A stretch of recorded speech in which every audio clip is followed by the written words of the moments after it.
Un cordial saludo para todos y para todas de nuevo, bienvenidos a mi canal. En esta oportunidad vamos a hablar de un tema que quizás resulte un poco curioso, pero muy interesante para muchos de ustedes y es la experiencia del malestar, el sufrimiento y el placer en el trabajo. ¿De qué hablamos cuando hablamos de que experimentamos malestar en el trabajo o cuando algunas veces lamentablemente decimos que estamos sufriendo en nuestro trabajo? O también cuando por el contrario estamos viviendo una experiencia de satisfacción, de realización en él, a la que podemos denominar el placer en el trabajo.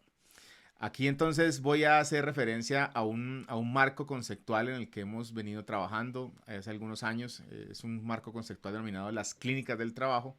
A los que están interesados sobre este tema les recomiendo revisar algunos de mis libros que hablan sobre esto. Por ejemplo, está el libro Clínicas del Trabajo o Malestar en el Trabajo en tiempos de pandemia y otros artículos que he publicado científicos en algunas revistas internacionales y nacionales para que se den cuenta y conozcan, sobre todo si me están escuchando psicólogos del trabajo, psicólogos organizacionales, jefes de recursos humanos, líderes, jefes en áreas operacionales de organizaciones, de empresas, en fin, trabajadores y trabajadoras que pueden estar interesados en entender la dinámica subjetiva del mundo laboral, digamos, esta área que se llama las clínicas del trabajo, en particular la de la que les voy a hablar hoy es la psicodinámica del trabajo, una orientación teórica desarrollada por Christopher de Jurs más o menos hace unos 40 años o más en Francia, en el Conservatorio de Artes y Oficios de París, nace esta subdisciplina de la psicología social del trabajo y después es desarrollada en Brasil, donde tuve la oportunidad de formarme en la Universidad de Sao Paulo y conocerla, pero también, digamos, conocer a personas que son una referencia internacional sobre esto, como la profesora Ana Manolia Méndez del Laboratorio de Psicodinámica de la Universidad de Brasilia o el profesor John Batista también de la Universidad de Río de Janeiro, etcétera. Colegas que en Brasil me enseñaron y con los que tuve la oportunidad de entrar en contacto con esta subdisciplina, con este campo de investigación que es un campo clínico, es un campo teórico, es un campo investigativo y por supuesto un campo de intervención terapéutica.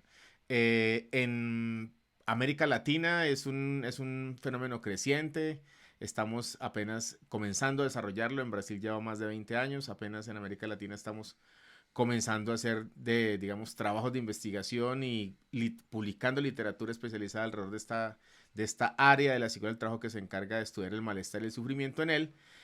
Así entonces, colegas como Andrea Pujol en la Universidad de Córdoba, en Argentina, Patricia Guerrero en Chile, Magdalena Garcesa en Chile, Adriana Hernández en México, etcétera, son colegas, profesores, investigadoras que han venido trabajando este tema del placer y el sufrimiento en una perspectiva psicodinámica, una perspectiva crítica de la sociología crítica, pero también del psicoanálisis aplicado a las organizaciones y aplicado al mundo del trabajo, que nos permite entender estas vivencias subjetivas particulares que son las vivencias del placer, el malestar y el sufrimiento. Entonces vamos a empezar por entender a qué nos referimos con cada una de estas tres nociones de las que les he venido hablando. Bien, el malestar en el trabajo, si yo no estoy mal y ustedes seguramente lo reconocerán así, la noción de malestar, el concepto de malestar es un concepto bastante difundido. Yo en un libro que publicamos hace algunos años conmemorando los 80 años de la muerte de Sigmund Freud, en un libro que se llama La Vuelta a Freud en 80 años. Si están interesados me pueden escribir y se los comparto para que lo conozcan. Decía que la noción de malestar es una noción que se ha popularizado mucho. El libro de Freud aparece en 1929, 1930, y a partir de ahí mucha gente usa la noción de malestar. El malestar en la academia, el malestar en investigación, el malestar en la empresa, el malestar en la globalización de Stiglitz, por ejemplo. Y entonces la noción de malestar es una categoría muy potente que instaura Freud en ese texto de 1929. De hecho, después la retoma Christopher de Jurs para plantear el problema del malestar en el trabajo y yo también, digamos, he hecho uso de esa categoría para pensar la vivencia subjetiva que no resulta ser tan satisfactoria en términos pulsionales en el mundo laboral y que por supuesto nos produce un nivel de tensión psíquica que es lo que vamos a denominar la experiencia del malestar. Entonces, ¿cómo podríamos entender el malestar? El malestar es una noción que parece que fuera sinónima del sufrimiento y parece que fuera sinónima del dolor, pero realmente no es así. Es una categoría clínica que tiene una particularidad y la podríamos definir como eh, la experiencia de una tensión psíquica que tiene una causa indeterminada pero que puede llegar a ser tramitable. Es decir, ¿qué es el malestar? El malestar es una especie de incomodidad, ¿cierto? De disconfort emocional que experimentamos, pero que tiene una condición y es que es indeterminado, es difuso de dónde viene el malestar, no sabemos exactamente cuál es la causa. Y esa sensación de tensión psíquica difusa es la que caracteriza la experiencia del malestar. Ahora, ¿qué es el malestar en el trabajo? Sería entonces la condición de experimentar una tensión psíquica difusa, indeterminada, en relación con el mundo del trabajo o con las tareas en el mundo del trabajo y sus factores asociados, ¿cierto? El contexto de trabajo, los jefes, las relaciones, las condiciones de trabajo, etcétera.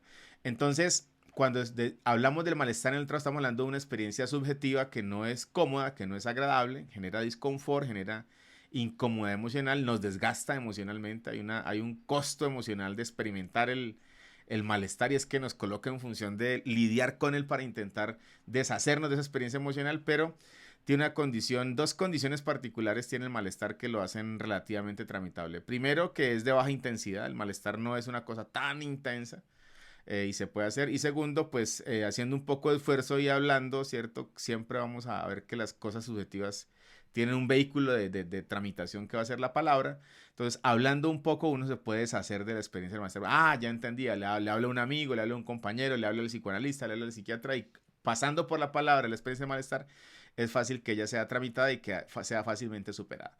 No así ocurre con el sufrimiento. El sufrimiento es un estado de tensión psíquica también, pero es un estado de tensión psíquica que es creciente, que es más alto en intensidad y es más prolongado en el tiempo. También es indeterminado, no sabemos cuál es la causa, pero aquí, a diferencia del malestar, no es tan fácilmente tramitable. La tramitación del sufrimiento es una experiencia más compleja porque es una tensión psíquica mucho más intensa, es creciente, es intensa, se mantiene en el tiempo y aumenta crecientemente la intensidad. Pero adicionalmente, para poder deshacernos de él, necesitamos la presencia de un segundo, un tercero que nos pueda escuchar. Ahí es necesario indiscutiblemente la presencia de un especialista, un terapeuta, ¿cierto? Especializado que sea capaz de escuchar de manera clínica y de manera profesional, experta, ese sufrimiento intensificado, esa tensión intensificada que es el sufrimiento. ¿Qué es lo que pasa con el sufrimiento a diferencia del malestar? Que uno rápidamente hablando en el malestar puede encontrar la causa y cuando uno le encuentra la causa, uno le encuentra el sentido a aquello que está, digamos, experimentando como una tensión psíquica, una tensión emocional. En el caso del sufrimiento, tenemos el problema. El sufrimiento es un estado de tensión psíquica creciente derivado de la experiencia del sinsentido, ¿no? Esto se los puedo explicar como de esta manera con este ejemplo.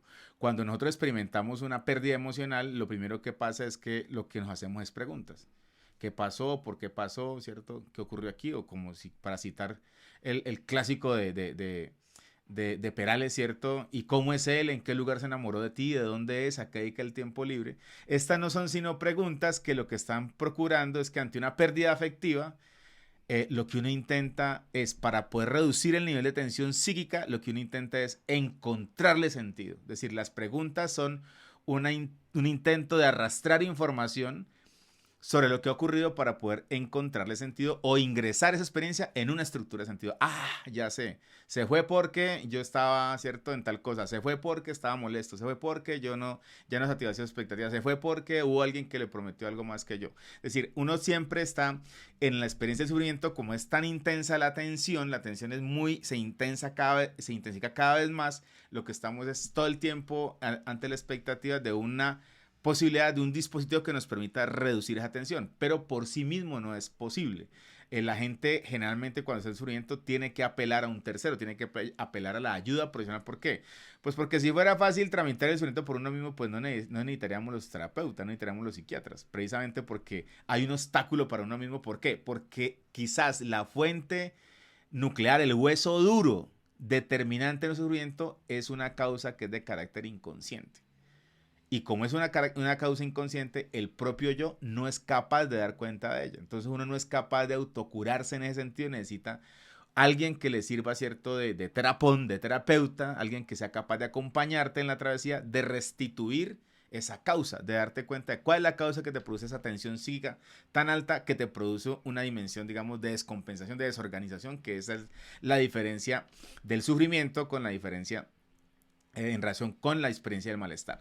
Y es que en el sufrimiento no hay posibilidad de tramitarlo por ti mismo, pero además es una condición que se vuelve incapacitante, no te deja trabajar, no te deja atender, no te deja funcionar socialmente bien, no te deja funcionar emocionalmente bien para sí mismo. Entonces esa dimensión es una situación de una cualidad distinta. Entonces la gente dice, ay, sí, el malestar y el sufrimiento, pero realmente ellas no son categorías clínicas intercambiables, no son sinónimas. El malestar es tramitable, el malestar es de una intensidad baja, el sufrimiento es de una intensidad alta y no es tramitable, tiene unas condiciones inconscientes que no son de fácil accesibilidad y que generalmente encontramos a partir de el trabajo con el apoyo de un terapeuta experto.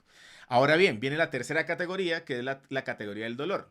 La categoría del dolor psíquico, ¿cierto? No el dolor físico, sino el dolor psíquico, también es un estado de tensión emocional, es un estado de tensión psíquica que se produce, pero a diferencia del malestar y el sufrimiento, tiene una particularidad. El dolor psíquico, primero, no es necesariamente una categoría, no es patogénica, no es una experiencia patológica. Todo el mundo ante una pérdida experimenta una situación de tránsito por un duelo, pero lo que ocurre es que el duelo tiene esta particularidad. En términos del tiempo es corto y en términos de la intensidad es alta. Es decir, un duelo es de alta intensidad, pero de corta duración.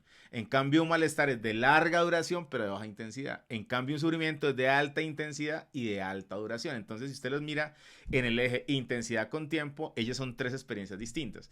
Ahora bien, ¿qué es lo que pasa en un duelo? En un duelo lo que pasa es que uno tiene más clara la causa, por eso es más fácilmente tramitable. Por ejemplo, usted se le muere la mascota. Entonces usted tiene un duelo, claro, pero ¿por qué no se le vuelve eterno el duelo? ¿Por qué no se le pone, claro, excepcionalmente cuando se vuelve patológico, ¿por qué no se incomoda usted con la experiencia del duelo? Pues porque usted le sabe la causa, se murió la mascota. Y usted sabe que se murió, la atropelló un carro, estaba, digamos, enfermita, se murió, tuvo que sedarla para que, cierto, dejara de sufrir, etcétera. Usted solo lo sabe allí. Usted sufre una pérdida, por ejemplo, como se le dañó el carro, se le accidentó en el carro. Usted, ¿por qué lo tramita más rápido? Porque usted sabe cuál es la causa de la tristeza, del dolor, de la tensión emocional. Usted, en cambio, en un sufrimiento, usted no la sabe. Saber por qué sufrimos ya es parte, ¿cierto?, de la solución a ese sufrimiento. Entonces, cuando uno va a un terapeuta, uno lo que va a encontrar es cuál es la causa por la cual estoy sufriendo. Y eso es importante tenerlo en cuenta. Entonces, son tres experiencias distintas, las tres hacen parte del mundo laboral. Uno puede en el mundo laboral experimentar el malestar, uno puede en el mundo laboral, lamentablemente, experimentar el sufrimiento, y uno en el mundo laboral también puede experimentar un duelo. Imagínense, por ejemplo, la gente que pierde el trabajo. Hay un duelo por el desempleo. Pero hay gente que sufre y padece de manera dramática su trabajo, incluso llegando a descompensaciones psicopatológicas muy fuertes, como un trastorno de pánico, ¿cierto? Como un trastorno de ansiedad, un trastorno de depresión. Incluso un asunto que también es una psicopatología laboral, que es el suicidio en el trabajo. ¿Cuánta gente no se suicida como consecuencia de no haber logrado tramitar, ¿cierto?, un sufrimiento que fue dado en el mundo del trabajo? Por ejemplo, por una mala relación que estableció con los compañeros o por la presencia de un jefe tóxico. De un jefe tóxico tenemos que hacer un video aparte, porque hay que saber, digamos, identificar cuál es el peso real que tiene, por ejemplo, un liderazgo, una jefatura destructiva en la salud mental de sus colaboradores. Y eso merece, digamos, una atención importante, pero sin duda una de las cosas, una de las condiciones que más causa malestar en el trabajo contemporáneo es una mala relación que uno puede establecer con su jefe. Un jefe que no reconoce, un jefe que no es flexible, un jefe que no da autonomía, un jefe que es persecutorio, un jefe que no reconoce ni me coloca a hacer aquello en lo que yo soy bueno. Es un jefe que, digamos, realmente me está limitando las posibilidades de la autoexpresión en el trabajo, que serían las que me darían placer. Un trabajo que es autoexpresivo, un trabajo que es elegido, un trabajo que es voluntario, un trabajo que está alineado con mi deseo, es un trabajo que me produce placer. Pero exactamente, a veces los jefes tienen el problema de permitir que las personas hagan el trabajo que quieren, trabajen en lo que les apasiona, lo hagan con autonomía, establezcan relaciones de solidaridad y, por supuesto, obtengan el reconocimiento que en justicia merecen por lo bueno que hacen, por todo aquello que contribuyen.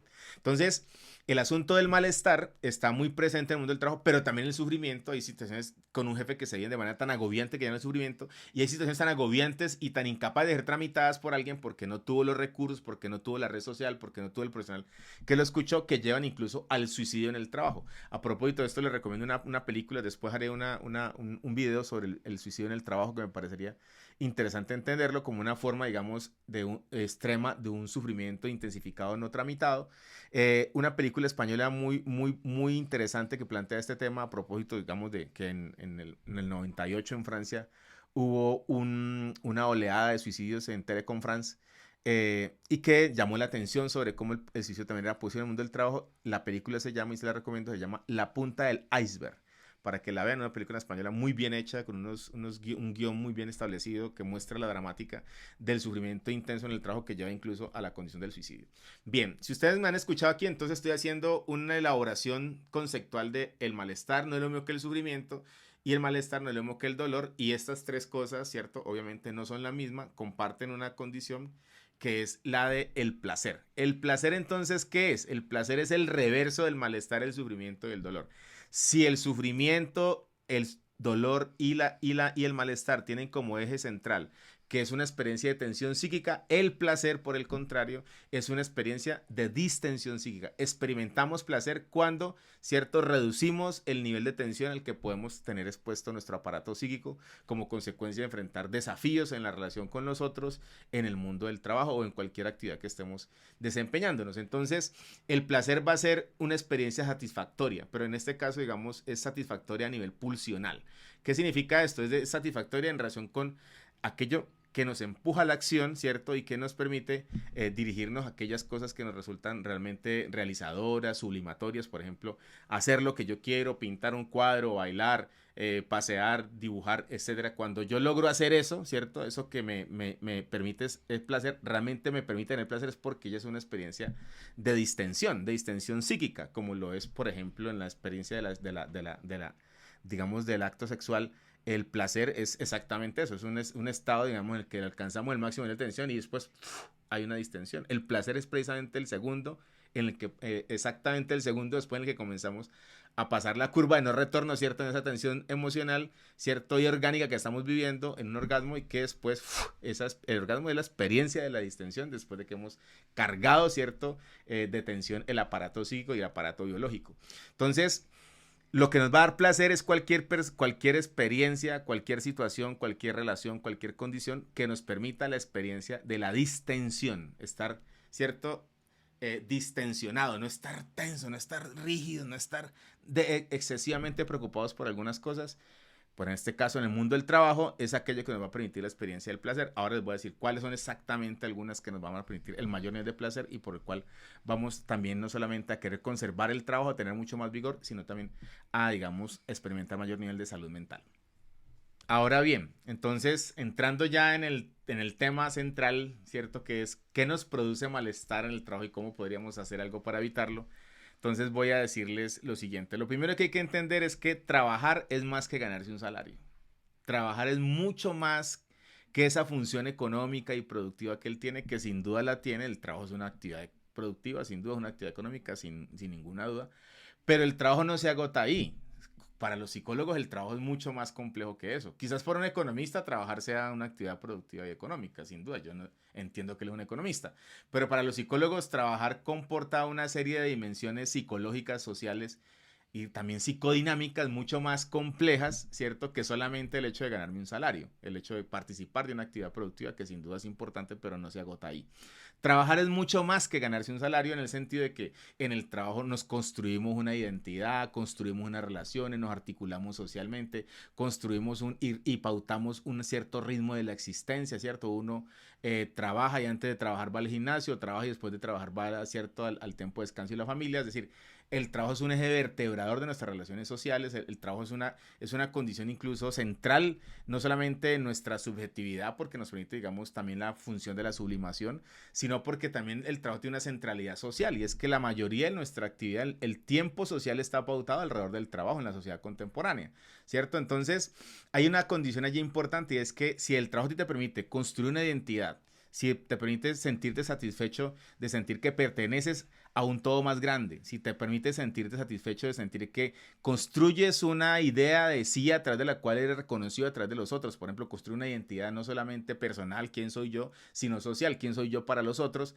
pero además el trabajo te permite una cosa que es interesantísima, sobre esto podemos hablar luego, y es cómo el trabajo también me permite participar de alguna trascendencia, participar de alguna perennidad, contribuir a alguna perennidad, a hacer el universo, ¿cierto? El mundo más grande, a contribuir a que esta sociedad progrese, se desarrolle, contribuir a la salud de los otros, al bienestar de los otros, a la educación de los otros, a que los otros vivan mejor. Esa dimensión del trabajo es la dimensión espiritual del trabajo. Como el trabajo tiene una dimensión también espiritual porque nos contribuye, ¿cierto? Nos permite construir alguna trascendencia, alguna perennidad, alcanzar algún, digamos, fin social último y también construir una vida de propósito. Como hay gente que construye un propósito alrededor del trabajo, sobre todo para aquellos que el trabajo tiene una función vocacional, como los médicos, los profesores, ¿cierto? Los psicólogos. Hay mucha gente que siente que el trabajo no solamente es su trabajo, sino que es su vocación. Esos trabajos vocacionales tienen una alta, digamos, concentración de visión vocacional que hace que ese trabajo sea, además de un trabajo, digamos, que se le paga por el que recibe un salario, un trabajo que produce mucha satisfacción, es un trabajo que produce satisfacción porque permite sentir que la gente trasciende, que construye un sentido de vida, que construye un propósito de vida con el cual se siente bastante realizado, se siente pleno. O sea que el trabajo también ayuda a construir en algún sentido nuestra plenitud y eso tiene que ver con la dimensión espiritual. Pero ¿qué ocurre? El trabajo en términos generales debe permitirnos esto. Estas son las funciones que teóricamente el trabajo nos tiene que permitir construir, ¿cierto? Pero ¿qué ocurre cuando ese trabajo, por ejemplo, no permite sublimar, ¿cierto? Nuestra pulsión, no permite sublimar nuestras pasiones, no permite sublimar la energía que tenemos vital para hacer cosas, sino que no, haga esto hasta aquí, no puede hacer, no, pero es que no invente nada, límites a lo que yo le estoy pagando. Cuando usted lo restringen demasiado en esa posibilidad de autoexpresarse, expresar y sublimar su pasión, su energía libidinal en el trabajo, entonces usted experimenta una sensación de constricción emocional, ¿cierto? De desgaste emocional, porque comienza a pelear con el sistema de reglas, ¿cierto? Que se le impone, que lo oprime y comienza a experimentar la experiencia, digamos, más incómoda de la tensión emocional, que si es tramitable va a llamarse malestar y la va a poder manejar, pero si no es tramitable se va a volver en un sufrimiento que va a ser insoportable esa experiencia de trabajo. Entonces, ahí tenemos esa condición y es primero, cuando un trabajo permite cumplir las funciones psicosociales o psicodinámicas que tiene el trabajo más allá del salario, eso es un trabajo que contribuye a nuestro bienestar, a nuestra realización y a nuestra salud mental. Por el contrario, cuando el trabajo no permite que las funciones, cuando la función psicosocial del trabajo queda bloqueada, cuando el trabajo no me permite construir un lugar en el mundo, cuando el trabajo no me permite obtener a partir, por ejemplo, de una función importante que es el reconocimiento, una idea de mí mismo, pero también una idea del valor que tengo yo ante los demás, ¿cierto? De que merezco además un respeto mínimo, que pueda además ser exaltado por mis cualidades, ese trabajo, ¿cierto? Está bloqueando una función psicodinámica, es que el reconocimiento tiene que tener la posibilidad de que yo transmute de las experiencias de desgaste y de malestar que tengo en el trabajo a las experiencias del placer. Cuando esas funciones quedan bloqueadas, entonces aparece la experiencia del malestar, cuando no del sufrimiento. Pero también hay otras condiciones que les voy a decir son determinantes de que usted puede experimentar mayor o menor placer en el trabajo, mayor o menor malestar en el trabajo. De la posibilidad, de la condición de que existan o no existan estas condiciones que le voy a decir, entonces es posible que se exprese en usted la condición del malestar o la condición del sufrimiento, todo depende de la situación particular que cada uno esté viviendo. Lo que sí podemos decir es que cada vez lamentablemente por las condiciones de la precariedad laboral que enfrentamos, por las condiciones de una mayor individualización del trabajo, pero también de una mayor intensificación del trabajo, lamentablemente estamos experimentando una experiencia del malestar cada vez más generalizada y una experiencia del sufrimiento cada vez más intensificada en el mundo laboral. Bien, ahora, como te lo he dicho anteriormente, te voy a decir algunas de las condiciones fundamentales que te pueden permitir, si están presentes, la experiencia del placer y si están ausentes, la experiencia del malestar y ojalá que no fuera así, pero también la del sufrimiento. Entonces voy a decirte, mira, cuando tú trabajas y en ese trabajo tú encuentras la posibilidad de expresar tu deseo, de llevar a cabo lo que deseas, de desplegar tu deseo, de realizarlo en alguna medida, ese trabajo contribuye a tu placer y a tu salud mental. Cuando tú experimentas un trabajo en el que puedes desarrollarlo con mucha autonomía, en el que hay confianza en tu criterio, en el que hay confianza en que estás haciendo las cosas no solo bien, sino que estás haciendo las cosas correctas, éticamente, que no te estás robando el salario, sino que estás de verdad haciendo y retribuyendo con tu fuerza laboral y tu mayor recursividad subjetiva, la condición por la cual te están pagando, entonces tú experimentas mucho placer. Pero también cuando tú trabajas en condiciones de relacionarnos, porque trabajar no solamente es hacer cosas, no solamente es producir cosas o prestar servicios, sino que trabajar es también producirnos a nosotros mismos, pero también trabajar con otros, relacionarnos con otros. En este caso, entonces, el trabajo es un factor que nos permite la construcción del lazo social, nos permite la inclusión social, nos permite integrarnos socialmente a un todo más amplio que es nuestro grupo de pares, ¿cierto? Y la sociedad en general. Entonces, cuando el trabajo se hace en solidaridad, cuando esas relaciones están pautadas por una ética de la solidaridad, ese trabajo es más placentero. También, cuando ese trabajo se hace en condiciones en las que tú estás alineado no solamente en lo que tú deseas, sino que lo que tú tienes que hacer está alineado con tus valores, ese trabajo también te produce mucho placer porque ese trabajo contribuye, por ejemplo, a que tú te realices en la dimensión moral, si te sientas satisfecho de estar actuando de acuerdo con tus coordenadas y con tus pautas morales. También es importante entender una cosa, mira, además de que te permite realizar tu deseo, te permite trabajar alineado con tus valores, te permite autonomía, te permite hacer una cosa que es muy importante. Cuando es un trabajo que se hace en condiciones de obtención del justo y merecido reconocimiento por lo que hemos hecho, por la contribución que hemos hecho, ese trabajo se experimenta con mucho placer. Ahora, ¿qué nos produce malestar en el trabajo? Su reverso. Cuando tú estás en un trabajo en el que no puedes trabajar en autonomía, no puedes trabajar de acuerdo con aquello que tú deseas o que es tu pasión, te obligan a trabajar de acuerdo con, ¿cierto? En contravía de tus valores, de acuerdo con otros valores que no son los tuyos. Eso se llama sufrimiento ético. Cuando tú no estás trabajando en las condiciones de obtener el justo reconocimiento por lo bien que has hecho, por esa milla de más que has puesto. Sobre el reconocimiento hay un video que te invito a que lo veas también en mi canal, que es muy interesante. Y cuando tú estás trabajando en condiciones en las que no se da la solidaridad, sino que hay una rivalidad, ¿cierto? Sino cuando hay una rivalidad muy fuerte entre los pares, entre los compañeros, entre los miembros del mismo equipo, de la misma área, cuando esa situación de la solidaridad se rompe, si en vez de solidaridad hay rivalidad y hay alta competencia, como además es bastante promocionado hoy en esta lógica de las competencias y la individualización del primero yo, segundo yo, tercero yo, el trabajo se vuelve muy pesado, el trabajo se vuelve una experiencia de desgaste psíquico muy fuerte y recuerden que el desgaste psíquico está ligado a la experiencia del sufrimiento. Cuando yo me desgasto emocionalmente demasiado en una cosa y no le encuentro sentido, inmediatamente aparecen en mí los síntomas del sufrimiento y la necesidad o las ganas de irme de ese lugar, obviamente algunos con el problema, digamos, de que no tienen alta empleabilidad, entonces no pueden decir renuncio aquí que mañana consigo trabajo, sino que tienen que quedarse y esta situación entonces se vuelve un factor agravante de la situación, es que tu baja empleabilidad puede hacerte tener que quedarte a soportar condiciones inhumanas de trabajo, condiciones opresoras de trabajo, condiciones precarias subjetivamente, relacionalmente de trabajo que nadie merecería tener que soportar ni por qué vivir. Y en ese sentido entonces te puedo mostrar cómo las mismas condiciones si están producen placer en el trabajo, pero las mismas condiciones si no están producen malestar. ¿Cuál es el problema del malestar?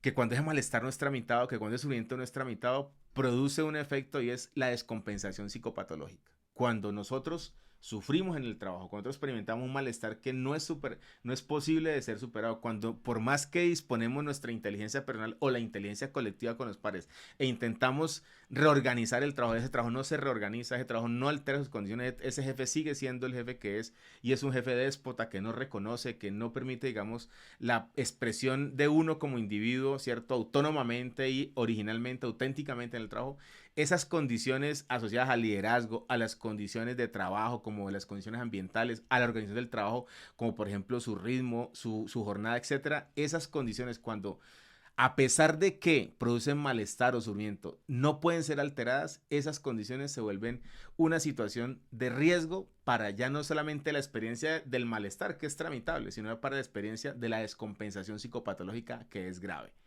que es esta situación en la que ya, por ejemplo, podemos un día sentir que no nos levantamos porque estamos deprimidos, sentir que un día no somos capaces de ir de la casa porque tenemos un trastorno de pánico, sentir que un día no somos capaces de controlar nuestros impulsos y tenemos que llegar porque nos dio un ataque de ansiedad. Cuando esas situaciones no logran ser tramitadas, cuando no hay un entorno laboral que se preocupe por la salud mental, cuando no hay un dispositivo, por ejemplo, construido en la política organizacional o de la salud mental dentro de esa organización para poder colocar en palabras, así sea a través de la queja, así sea a través de un grupo primario, así sea a través través de una instancia como recursos humanos para dónde hablar y colocar esto que, digamos, yo debo colocar en palabras para poder tramitarlo y que, digamos, deje de ser una experiencia de desgaste emocional para que el costo emocional sea menor. Entonces yo experimento el riesgo de caer en el riesgo de una descompensación psicopatológica grave, que sería lo menos deseable para nosotros como trabajadores, pero lo que posiblemente muchos tengamos que enfrentar como consecuencia de tener condiciones precarias subjetivamente, y una red de apoyo o una política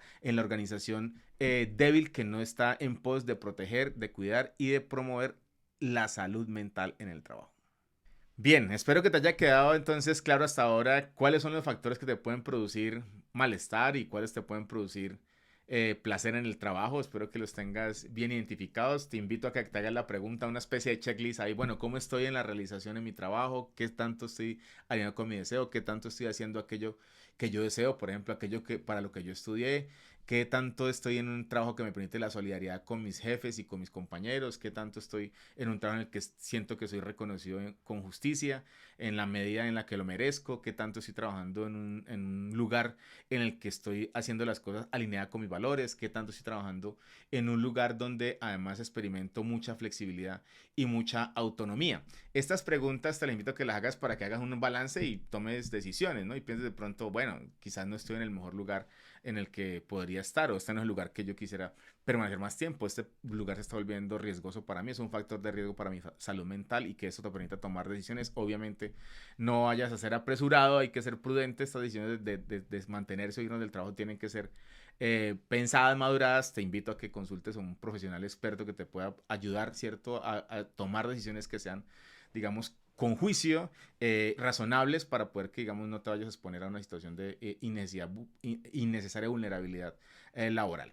Ahora bien, ¿qué podemos hacer? Entonces, como ustedes saben, yo siempre les voy a invitar a que los asuntos emocionales, los asuntos subjetivos, tienen un lugar de tramitación muy eficaz, que es la palabra. Entonces, mi recomendación es, si estás experimentando un lugar de trabajo tóxico, un lugar de trabajo que es demasiado productor de malestar, entonces te invito primero a que movilices tu inteligencia individual, pienses qué está pasando, hagas un diagnóstico, tomes decisiones, calcules acciones, hagas un juego estratégico. Bueno, ¿cuáles son las desventajas de hacer tal o cual movimiento? ¿Qué podría hacer?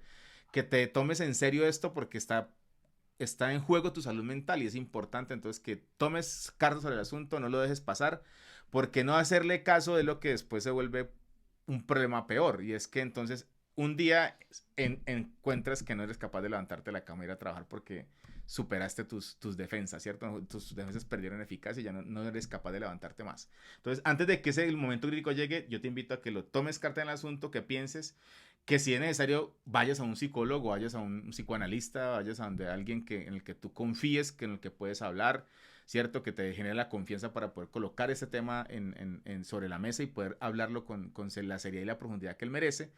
Lo segundo es que movilices tu inteligencia colectiva, habla con tus compañeros a ver cuántos más están experimentando un lugar de trabajo quizás en similares condiciones. Recuerden que hay una fuerza en la inteligencia colectiva, y es que primero somos los trabajadores los que hacemos el oficio. Entonces somos nosotros los que mejor sabemos cómo se puede hacer mejor. Y en ese sentido tenemos el poder de proponerle a la organización de qué manera podemos hacer lo mismo, lograr las mismas metas, pero organizados de otra manera. Revisemos si es que hay un problema en las condiciones, revisemos si hay un problema en las metas, revisemos si hay un problema en la organización del trabajo. Generalmente hay un problema en la organización del trabajo, entonces propongamos colectivamente una forma de organizar el trabajo que sea más, digamos, protectora de nuestra salud mental. También es importante que entiendas que si en algún momento no funciona, ¿cierto?, la inteligencia individual y la inteligencia colectiva, pues bueno, vaya a una tercera instancia, acudan a las instancias de recursos humanos, coloquen el consciente de lo que está pasando, muéstrenles qué es lo que está pasando, usen de manera